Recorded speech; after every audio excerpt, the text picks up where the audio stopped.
Salve amigos, tudo bem? Espero que vocês estejam bem. Excelente dia. Estou aqui gravando umas aulinhas, aproveitando as brechas entre os atendimentos. Eu não sei se a imagem aqui vai ficar numa qualidade boa. Eu julgo que esteja numa qualidade que dê para assistir, mas também às vezes fica meio escuro, né? E é a webcam do meu Note, pode ser que pudesse ficar numa qualidade melhor, mas o que importa não é tanto a qualidade do vídeo, e sim aquilo que eu vou falar, o conteúdo.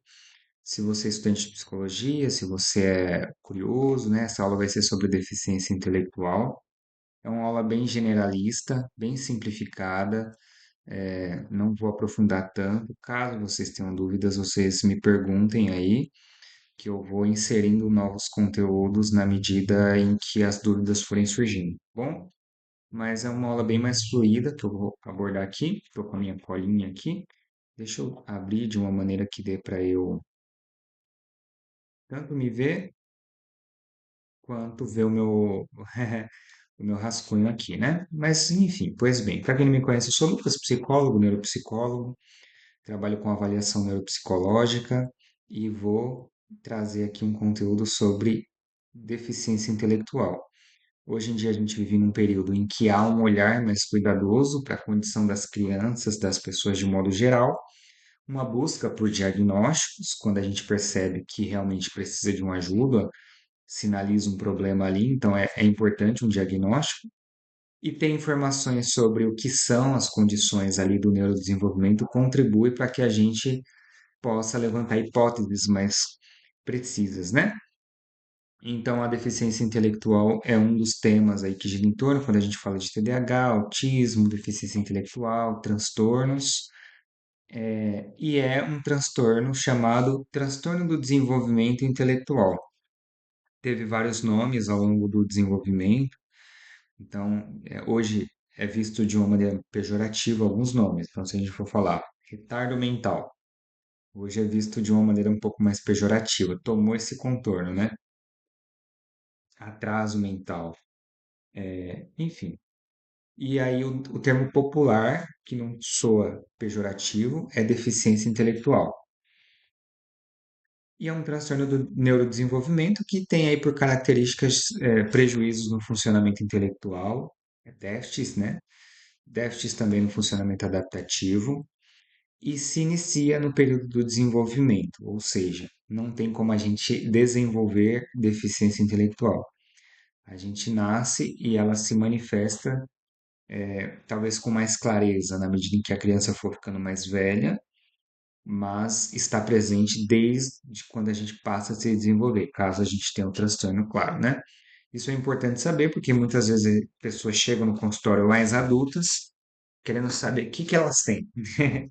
E se as dificuldades não acontecem desde quando elas nasceram, provavelmente não é um transtorno do neurodesenvolvimento. Se a desatenção não começou lá na infância, se as dificuldades sociais não começaram lá na infância, provavelmente tem outra explicação, né?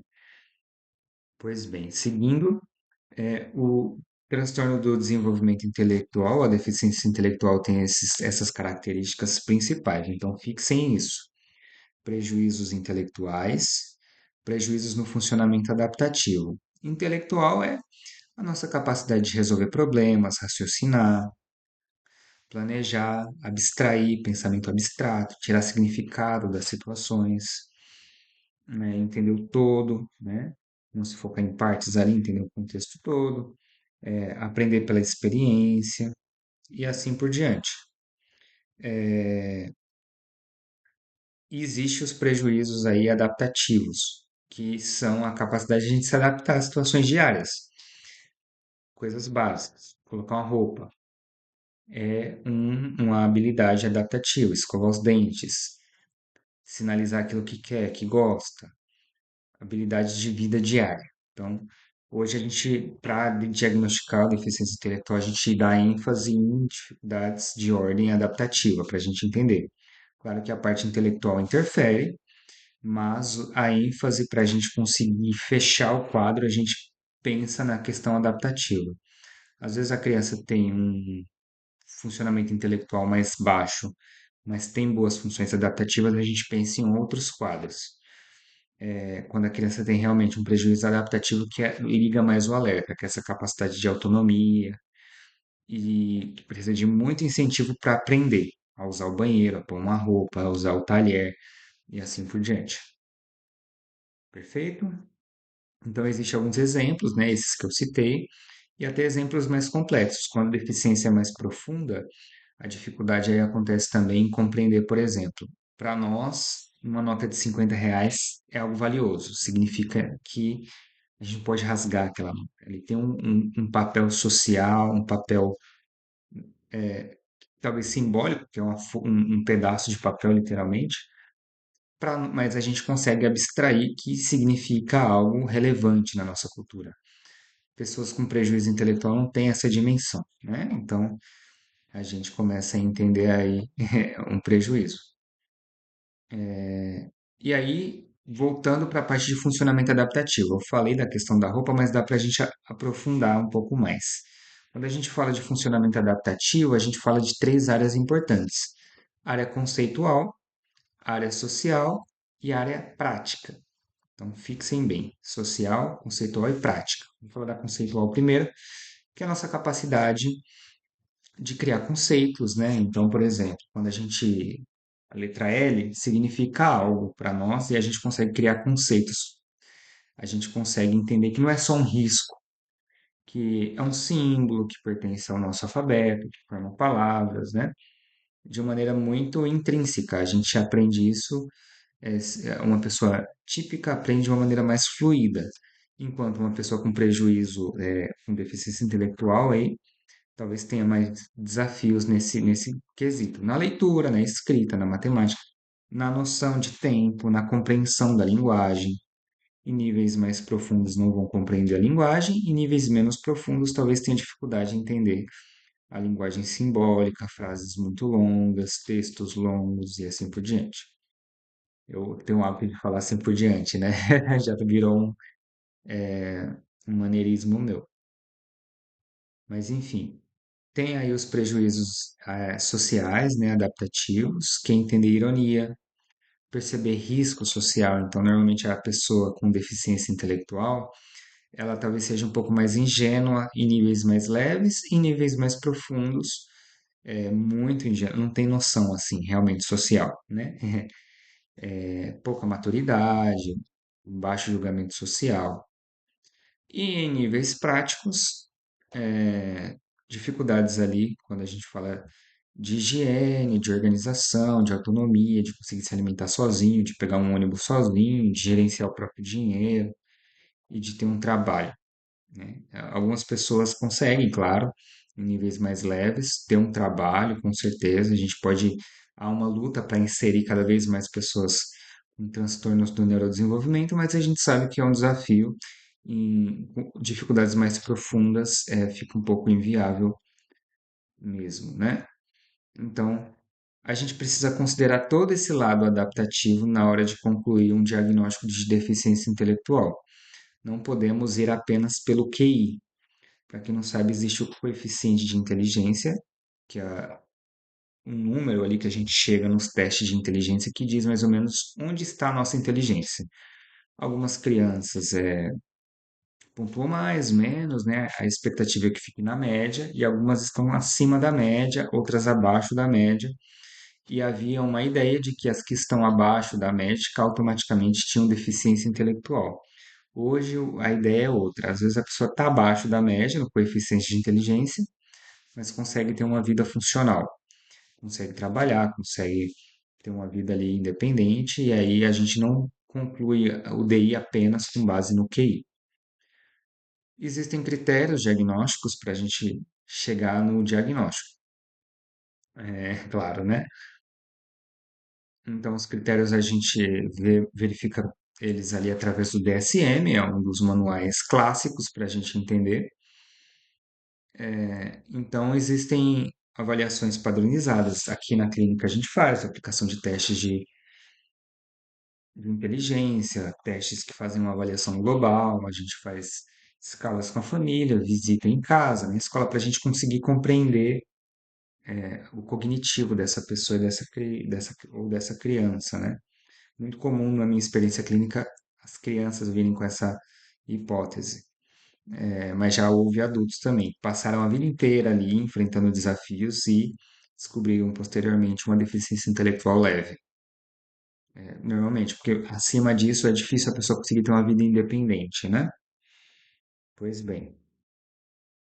Então tem o critério A, que são os prejuízos intelectuais, os prejuízos adaptativos, como o critério B, e o critério C, o início no desenvolvimento. Então, quando a gente memoriza esses três, a gente tem uma síntese de como diagnosticar a deficiência intelectual. O paciente chegou, aí a gente vai fazer uma anamnese e vai entender, tem prejuízo intelectual? Como que a gente consegue qualitativamente já ter uma noção?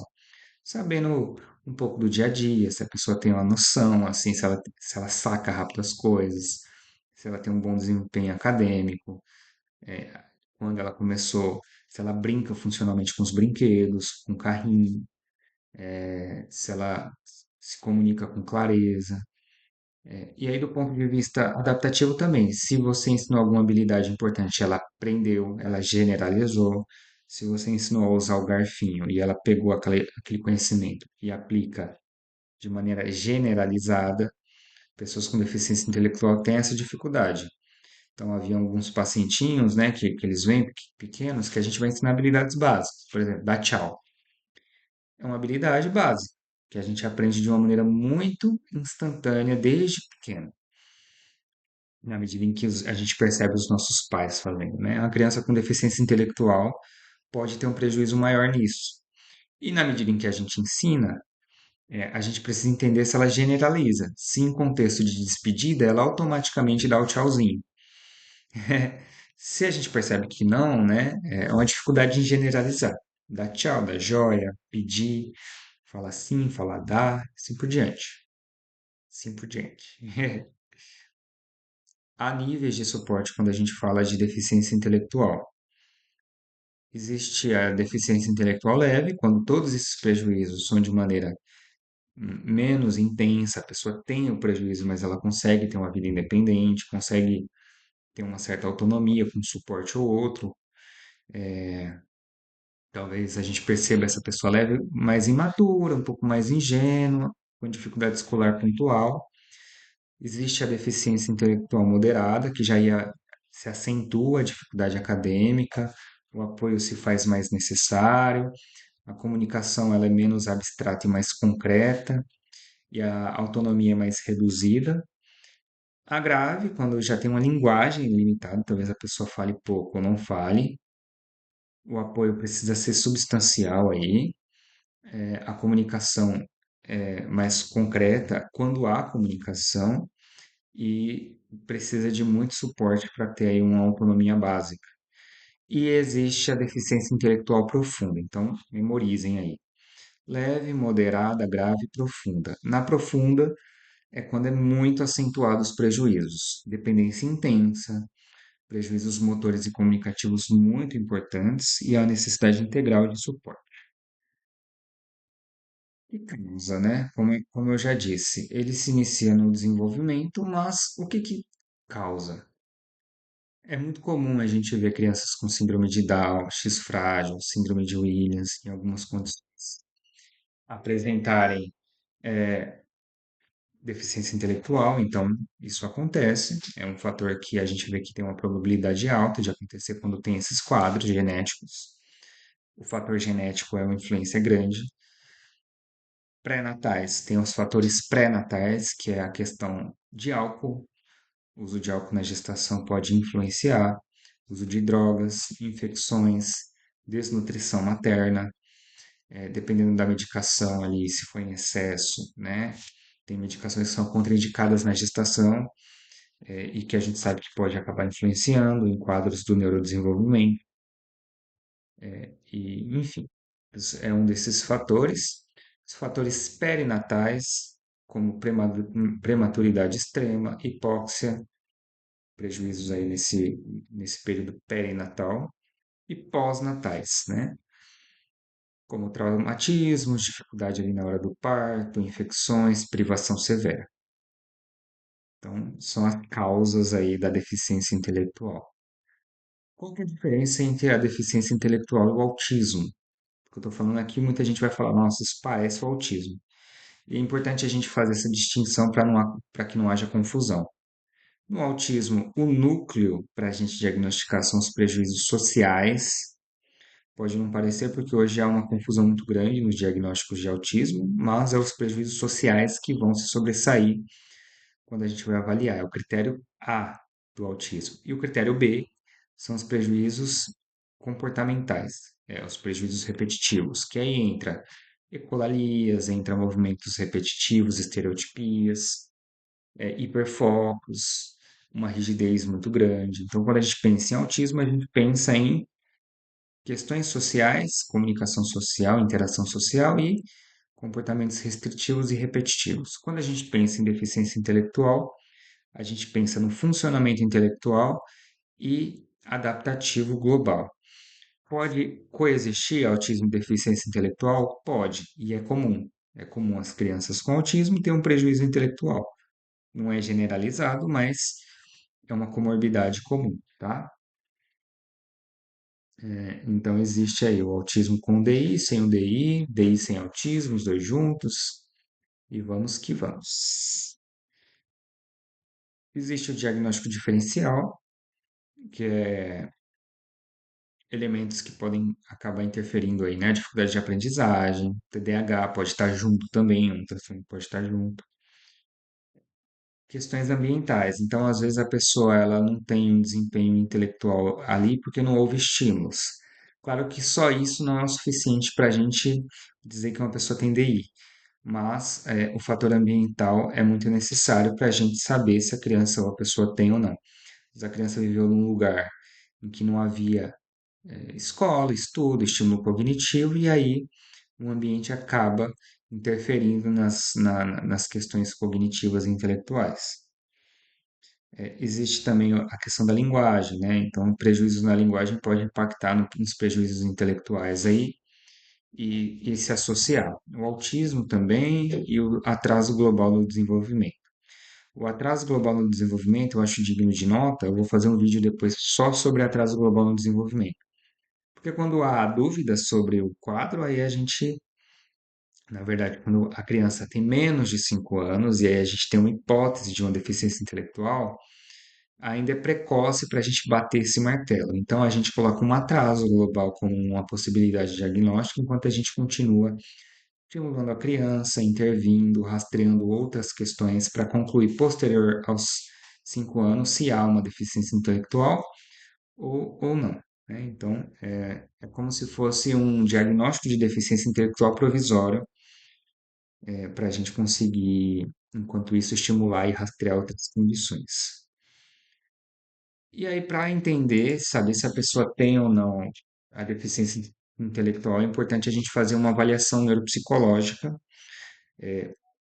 O médico nem, não depende da avaliação para dar o diagnóstico, mas a avaliação ela contribui para a gente saber especificamente onde entra os prejuízos ali. Quais são os potenciais ou não. Quando a gente faz uma avaliação, a gente tem mais insumo, além da visão qualitativa do médico. O médico ele vai, às vezes, através do manual, ver se o sintoma se confirma ou não.